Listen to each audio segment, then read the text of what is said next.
Well, everybody knows that you need notebooks, pencils, and a new pair of scissors for school, but it's also important to make sure that you're up to date with vaccines. Marla Blom is a school nurse and member of the Wisconsin Association of School Nurses. She's here with more on the ABCs of shots. Nice to have you here this morning. Thank you for inviting me. And you know, it's true. We spend a lot of time thinking about school supplies and all the shopping that we need to do, but those vaccines and staying current on them is really important as well. Right. For the first day of school, I recommend that you take advantage of this time now before school starts. Yeah, it's a good point. So one of the things that you say is that you really should be checking every year, annually, to kind of see where you're at, right? And you probably keep a paper record of what vaccines you've had and which ones you still need to get, right? Right, and sometimes the recommendations may change, so it's a good idea to take that yearly contact with your physician.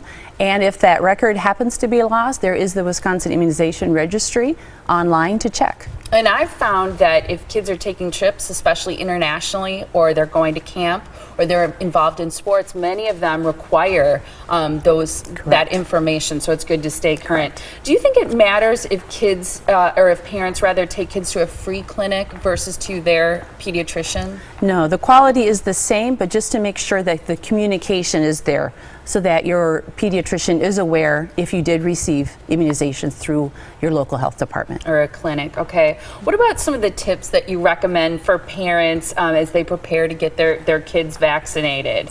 Well, like I mentioned, there is the Wisconsin Immunization Registry, so you can check online if you happen to have lost that piece of paper with those dates on them. Do give a call into your primary care provider. Check with them to see whether it is recommended if this is the year that your child is due for an update or some boosters. And then there has been a change in the law in that previously you could go to a free clinic or your local health department no matter what your insurance is. But if you have private insurance now, you are required to go to your primary care provider. Oh, I wasn't aware of that. That's interesting, but only if you have private insurance. Correct. Okay, and then the other thing that you mentioned is the Center for Disease Control. So they have good information about vaccinations They as well? do. Highly recommend it. It's a wonderful website to get the information to become educated about what your child needs. What about parents who, and I think there's, because people have theorized that there's a connection between autism, for example, and vaccines, what about the parents for that reason or religious reasons or whatever else decide they don't want to have their child vaccinated? Well, in Wisconsin, there is a waiver for either religious or health reasons or for strong personal convictions.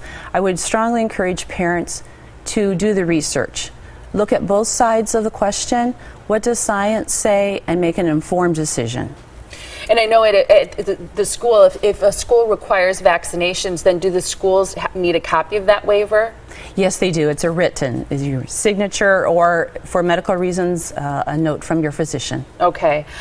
Is there anything new this year that parents should know about as they think about going back to school?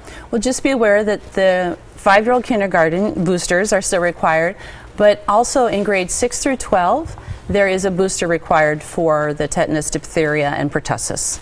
Okay, and just really quick, what about kids who have anxiety about getting shots? Is there anything you recommend there? Just talk with them. Try to see what is it about. Are they afraid of the needle? Are they afraid of that? And maybe just provide an incentive to be brave. I think that's great. And a little ice that never hurts either.